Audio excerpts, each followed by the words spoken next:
अध्याय 1 श्लोक 1 अनुवाद। धृतराष्ट्र ने कहा, हे संजय, धर्मभूमि कुरुक्षेत्र में युद्ध की इच्छा से एकत्र हुए मेरे तथा पांडु के पुत्रों ने क्या किया? तात्पर्य: धर्म क्षेत्र शब्द सार्थक है क्योंकि कुरुक्षेत्र के युद्ध स्थल में अर्जुन के पक्ष में श्री भगवान स्वयं उपस्थित थे। कौरवों का पिता धृतराष्ट्र अपने पुत्रों की विजय की संभावना के विषय में अत्यधिक संदिग्ध था।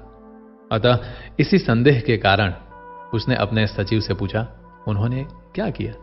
वह आश्वस्त था कि उसके पुत्र तथा उसके छोटे भाई पांडु के पुत्र कुरुक्षेत्र की युद्ध भूमि में निर्णयात्मक संग्राम के लिए एकत्र हुए हैं। फिर भी उसकी जिज्ञासा सार्थक है। वह नहीं चाहता था कि भाइयों में कोई समझौता हो। अतः वह युद्ध भूमि में अपने पुत्रों की नियति यानी कि भाग्य भावी के विषय में आश्वस्त होना चाह रहा था, क्योंकि इस युद्ध को कुरुक्षेत्र में लड़ा जाना था, जिसका उल्लेख वेदों में स्वर्ग के निवासियों के लिए भी तीर्थ स्थल के रूप में हुआ है। अतः धृतराष्ट्र अत्यंत भयभीत था कि इस पवित्र स्थल का युद्ध के परिणाम पर जाने कैसा प्रभाव पड़े। उसे भली भांति ज्ञात था कि इसका प्रभाव अर्जुन तथा पांडु के अन्य पुत्रों पर अत्यंत अनुकूल पड़ेगा, क्योंकि स्वभाव से वे सभी पुण्यात्मा थे। संजय श्री व्यास का शिष्य था।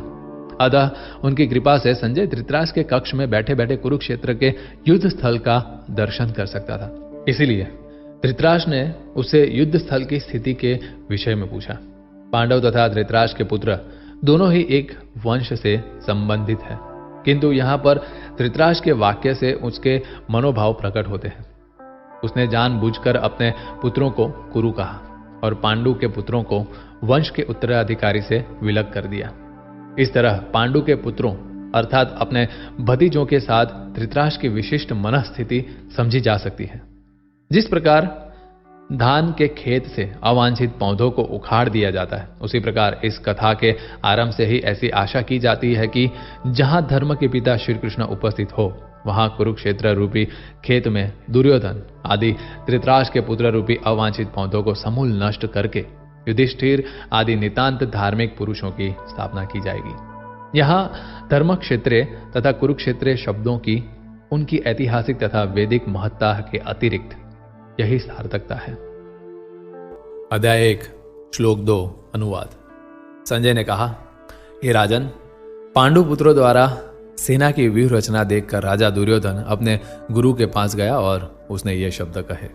तात्पर्य: धृतराष्ट्र जन्म से अंधा था।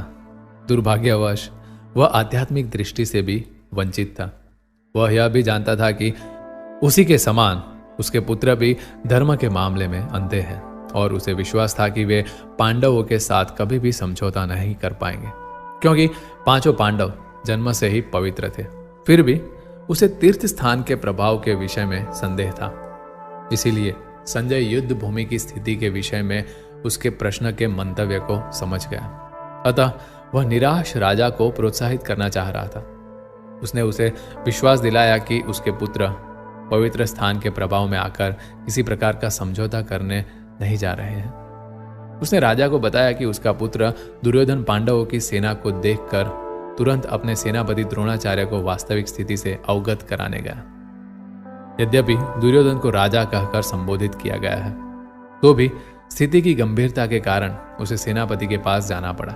अतएव दुर्योधन राजनीतिज्ञ बनने के लिए सर्वथा उपयुक्त था, किंतु जब उसने पांडवों की व्यूह रचना देखी तो उसका यह कूटनीतिक व्यवहार उसके भय को छिपा ना पाया। अध्याय 1 श्लोक 3 अनुवाद। हे आचार्य, पांडु पुत्रों की विशाल सेना को देखें, जिसे आपके बुद्धिमान शिष्य द्रुपद के पुत्र ने इतने कौशल से व्यवस्थित किया है। तात्पर्य: परम राजनीतिज्ञ दुर्योधन महान ब्राह्मण सेनापति द्रोणाचार्य के दोषों को इंगित करना चाहता था। अर्जुन की पत्नी द्रौपदी के पिता राजा द्रुपद के साथ द्रोणाचार्य का कुछ राजनीतिज्ञ झगड़ा था। इस झगड़े के फलस्वरूप द्रुपद ने एक महान यज्ञ संपन्न किया, जिससे उसे एक ऐसा पुत्र प्राप्त होने का वरदान मिला जो द्रोणाचार्य का वध कर सके। द्रोणाचार्य इसे भली भांति जानता था, किंतु जब द्रुपद का पुत्र धृष्टद्युम्न युद्ध शिक्षा के लिए उसको सौंपा गया तो द्रोणाचार्य को उसे अपने सारे सैनिक रहस्य प्रदान करने में कोई झिझक नहीं हुई। अब धृष्टद्युम्न कुरुक्षेत्र की युद्ध भूमि में पांडवों का पक्ष ले रहा था। और उसने द्रोणाचार्य से जो कला सीखी उसी के आधार पर उसने यह व्यूह रचना की थी। दुर्योधन ने द्रोणाचार्य की इस दुर्बलता की ओर इंगित किया जिससे वह युद्ध में सजग रहे और समझौता न करे। इसके द्वारा वह द्रोणाचार्य को यह भी बताना चाह रहा था कि कहीं वह अपने प्रिय शिष्य पांडवों के प्रति युद्ध में उदारता न दिखा बैठे। विशेष रूप से अर्जुन उसका अत्यंत प्रिय एवं तेजस्वी शिष्य था। दुर्योधन ने यह भी चेतावनी दी थी कि युद्ध में इस प्रकार की उदारता से हार हो सकती है। अध्याय 1 श्लोक 4 अनुवाद। इस सेना में भीम तथा अर्जुन के समान युद्ध करने वाले अनेक वीर धनुर्धर हैं, यथा महारथी युयुधान, विराट तथा द्रुपद। तात्पर्य, यद्यपि युद्ध कला में द्रोणाचार्य की महान शक्ति के समक्ष धृष्टद्युम्न महत्वपूर्ण बाधक नहीं था, किंतु ऐसे अनेक योद्धा थे जिनसे भय था। दुर्योधन इन्हें विजय पथ में अत्यंत बाधक बताता है, क्योंकि इनमें से प्रत्येक योद्धा भीम तथा अर्जुन के समान दुर्जय था। उसे भीम तथा अर्जुन के बल का ज्ञान था, इसीलिए वह अन्यों की तुलना इन दोनों से करता है। अध्याय 1 श्लोक 5 अनुवाद। इनके साथ ही धृष्टकेतु, चेकितान, काशीराज, पुरुजीत, कुंती भोज तथा शैब्य जैसे महान शक्तिशाली योद्धा भी हैं। अध्याय 1 श्लोक 6 अनुवाद। पराक्रमी युधामन्यु, अत्यंत शक्तिशाली उत्तमौजा, सुभद्रा का पुत्र तथा द्रौपदी के पुत्र, ये सभी महारथी हैं। अध्याय 1 श्लोक 7 अनुवाद। किंतु हे ब्राह्मण श्रेष्ठ, आपकी सूचना के लिए मैं अपनी सेना के उन नायकों के विषय में बताना चाहूंगा जो मेरी सेना को संचालित करने में विशेष रूप से निपुण है। अध्याय 1 श्लोक 8 अनुवाद। मेरी सेना में स्वयं आप, भीष्म, कर्ण, कृपाचार्य, अश्वत्थामा, विकर्ण तथा सोमदत्त का पुत्र भूरिश्रवा आदि हैं, जो युद्ध में सदैव विजयी रहे हैं। तात्पर्य, दुर्योधन उन अद्वितीय युद्ध वीरों का उल्लेख करता है जो सदैव विजयी होते रहे हैं। विकर्ण दुर्योधन का भाई है, अश्वत्थामा द्रोणाचार्य का पुत्र है और सोमदत्ती या भूरिश्रवा बाहिकों के राजा का पुत्र है। कर्ण अर्जुन का आधा भाई है, क्योंकि वह कुंती के गर्भ से राजा पांडु के साथ विवाहित होने के पूर्व उत्पन्न हुआ था। कृपाचार्य की जुड़वा बहन द्रोणाचार्य को ब्याही थी। अध्याय 1 श्लोक 9 अनुवाद। ऐसे अन्य अनेक वीर भी है जो मेरे लिए अपना जीवन त्याग करने के लिए उद्यत है। वे विविध प्रकार के हथियारों से सुसज्जित है और युद्ध विद्या में निपुण है। तात्पर्य, जहां तक अन्यों का यथा जयद्रथ, कृतवर्मा और शल्य का संबंध है, वे सब दुर्योधन के लिए अपने प्राणों की आहुति देने के लिए तैयार रहते थे। दूसरे शब्दों में यह पूर्व निश्चित है कि वे अब पापी दुर्योधन के दल में सम्मिलित होने के कारण कुरुक्षेत्र के युद्ध में मारे जाएंगे। निसंदेह अपने मित्रों की संयुक्त शक्ति के कारण दुर्योधन अपनी विजय के प्रति आश्वस्त था। अध्याय 1 श्लोक 10 अनुवाद। हमारी शक्ति अपरिमेय है और हम सब पितामह द्वारा भली भांति संरक्षित है, जबकि पांडवों की शक्ति भीम द्वारा भली भांति संरक्षित होकर भी सीमित है। तात्पर्य, यहां पर दुर्योधन ने तुलनात्मक शक्ति का अनुमान प्रस्तुत किया है। वह सोचता है कि अत्यंत अनुभवी सेनानायक भीष्म पितामह के द्वारा विशेष रूप से संरक्षित होने के कारण उसकी सशस्त्र सेनाओं की शक्ति अपरिमेय है। दूसरी ओर पांडवों की सेनाएं सीमित है, क्योंकि उनकी सुरक्षा एक कम अनुभवी नायक भीम द्वारा की जा रही है, जो भीष्म की तुलना में नगण्य है। दुर्योधन सदैव भीम से ईर्ष्या करता था, क्योंकि वह जानता था कि यदि उसकी मृत्यु कभी हुई तो वह भीम के द्वारा ही होगी। किंतु साथ ही उसे दृढ़ विश्वास था कि भीष्म की उपस्थिति में उसकी विजय निश्चित है, क्योंकि भीष्म कहीं अधिक उत्कृष्ट सेनापति है। वह युद्ध में विजयी होगा, यह उसका दृढ़ निश्चय था। अध्याय 1 श्लोक 11 अनुवाद। अतएव सैन्य व्यूह में अपने अपने मोर्चों पर खड़े रहकर आप सभी भीष्म पितामह को पूरी पूरी सहायता दें। तात्पर्य, भीष्म पितामह के शौर्य की प्रशंसा करने के बाद दुर्योधन ने सोचा कि कहीं अन्य योद्धा यह न समझ ले कि उन्हें कम महत्व दिया जा रहा है। अतः दुर्योधन ने अपने सहज कूटनीतिक ढंग से स्थिति को संभालने के उद्देश्य से उपयुक्त शब्द कहे। उसने बलपूर्वक कहा कि भीष्मदेव निसंदेह महानतम योद्धा है, किंतु अब वे वृद्ध हो चुके हैं। अतः प्रत्येक सैनिक को चाहिए कि चारों ओर से उनकी सुरक्षा का विशेष ध्यान रखें। हो सकता है कि वे किसी एक दिशा में युद्ध करने में लग जाएं और शत्रु इस व्यस्तता का लाभ उठा लें। अतः यह आवश्यक है कि अन्य योद्धा मोर्चों पर अपनी अपनी स्थिति पर अड़िग रहे और शत्रु को व्यूह न तोड़ने दे। दुर्योधन को पूर्ण विश्वास था कि कुरुओं की विजय भीष्मदेव की उपस्थिति पर निर्भर है। उसे युद्ध में भीष्मदेव तथा द्रोणाचार्य के पूर्ण सहयोग की आशा थी, क्योंकि वह अच्छी तरह जानता था कि इन दोनों ने उस समय एक शब्द भी नहीं कहा था। जब अर्जुन की पत्नी द्रौपदी को असहाय अवस्था में भरी सभा में नग्न किया जा रहा था और जब उसने उनसे न्याय की भीख मांगी थी, यह जानते हुए भी कि इन दोनों सेनापतियों के मन में पांडवों के लिए स्नेह था, दुर्योधन को आशा थी कि वे इस स्नेह को उसी तरह त्याग देंगे जिस तरह उन्होंने द्यूत क्रीड़ा में त्याग दिया था। अध्याय 1 श्लोक 12 अनुवाद। तब कुरुवंश के वयोवृद्ध परम प्रतापी एवं वृद्ध पितामह ने सिंह गर्जना जैसे ध्वनि करने वाले अपने शंख को उच्च स्वर से बजाया, जिससे दुर्योधन को हर्ष हुआ।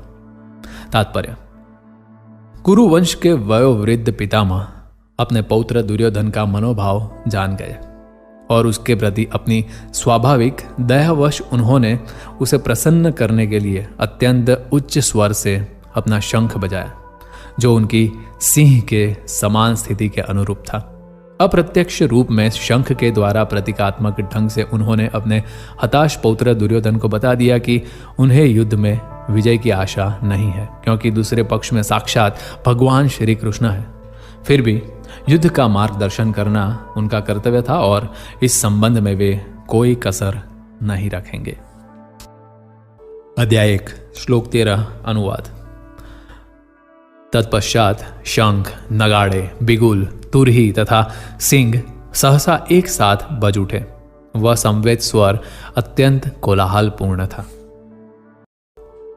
अध्याय 1 श्लोक 14 अनुवाद। दूसरी ओर से श्वेत घोड़ों द्वारा खींचे जाने वाले विशाल रथ पर आसीन कृष्ण तथा अर्जुन ने अपने अपने दिव्य शंख बजाए।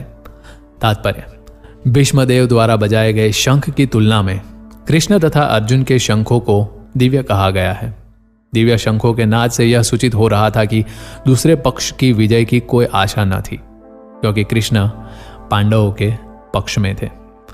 जय सदा पांडु के पुत्रों जैसों की ही होती है, क्योंकि भगवान कृष्ण उनके साथ है और जहां जहां भगवान विद्यमान है वहीं वहीं लक्ष्मी भी रहती है, क्योंकि वे अपने पति के बिना नहीं रह सकती। अतः जैसा कि विष्णु या भगवान कृष्ण के शंख द्वारा उत्पन्न दिव्य ध्वनि से सूचित हो रहा था, विजय तथा श्री दोनों ही अर्जुन की प्रतीक्षा कर रही थी। इसके अतिरिक्त जिस रथ में दोनों मित्र आसीन थे वह अर्जुन को अग्नि देवता द्वारा प्रदत्त था और इससे सूचित हो रहा था कि तीनों लोकों में जहां जहां भी यह जाएगा वहां विजय निश्चित है। अध्याय 1 श्लोक 15 अनुवाद। भगवान कृष्ण ने अपना पंचजन्य शंख बजाया। अर्जुन ने देवदत्त शंख तथा अति भोजी एवं अति मानवीय कार्य करने वाला भीम ने पौंड्र नामक भयंकर शंख बजाया। तात्पर्य: इस श्लोक में भगवान कृष्ण को ऋषिकेश कहा गया है, क्योंकि वे ही समस्त इंद्रियों के स्वामी हैं। सारे जीव उनके भिन्नांश है, अतः जीवों की इंद्रियां भी उनकी इंद्रियों के अंश है। चूंकि निर्विशेषवादी जीवों की इंद्रियों का कारण बताने में असमर्थ है, इसलिए वे जीवों को इंद्रिय रहित या निर्विशेष कहने के लिए उत्सुक रहते हैं। भगवान समस्त जीवों के हृदयों में स्थित होकर उनकी इंद्रियों का निर्देशन करते हैं, किंतु वे इस तरह निर्देशन करते हैं कि जीव उनकी शरण ग्रहण कर ले, और विशुद्ध भक्त की इंद्रियों का तो वे प्रत्यक्ष निर्देशन करते हैं। यहां कुरुक्षेत्र की युद्ध भूमि में भगवान कृष्ण अर्जुन की दिव्य इंद्रियों का निर्देशन करते हैं, इसीलिए उनको ऋषिकेश कहा गया है। भगवान के विविध कार्यों के अनुसार उनके भिन्न भिन्न नाम हैं। उदाहरणार्थ, इनका एक नाम मधुसूदन है, क्योंकि उन्होंने मधु नाम के असुर को मारा था। वे गांवों तथा इंद्रियों को आनंद देने के कारण गोविंद कहलाते हैं। वसुदेव के पुत्र होने के कारण इनका नाम वासुदेव है। देवकी को माता रूप में स्वीकार करने के कारण इनका नाम देवकी नंदन है। वृंदावन में यशोदा के साथ बाल लीलाएं करने के कारण ये यशोदा नंदन है। अपने मित्र अर्जुन का सारथी बनने के कारण पार्थ सारथी है। इसी प्रकार उनका एक नाम ऋषिकेश है, क्योंकि उन्होंने कुरुक्षेत्र के युद्ध स्थल में अर्जुन का निर्देशन किया। इस श्लोक में अर्जुन को धनंजय कहा गया है, क्योंकि जब इनके बड़े भाई को विभिन्न यज्ञ संपन्न करने के लिए धन की आवश्यकता हुई तो उसे प्राप्त करने में उन्होंने सहायता की थी। इसी तरह भीम वृकोदर कहलाते हैं, क्योंकि जैसे वे अधिक खाते हैं उसी प्रकार वे अति मानवीय कार्य करने वाले हैं, जैसे हिडिंबासुर का वध। अतः पांडवों के पक्ष में श्री कृष्ण इत्यादि विभिन्न व्यक्तियों द्वारा विशेष प्रकार के शंखों को बजाया जाना युद्ध करने वाले सैनिकों के लिए अत्यंत प्रेरणाप्रद था। विपक्ष में ऐसा कुछ न था, न तो परम निर्देशक भगवान कृष्ण थे, न ही भाग्य की देवी श्री थी। अतः युद्ध में उनकी पराजय पूर्व निश्चित थी। शंखों की ध्वनि मानो यही संदेश दे रही थी।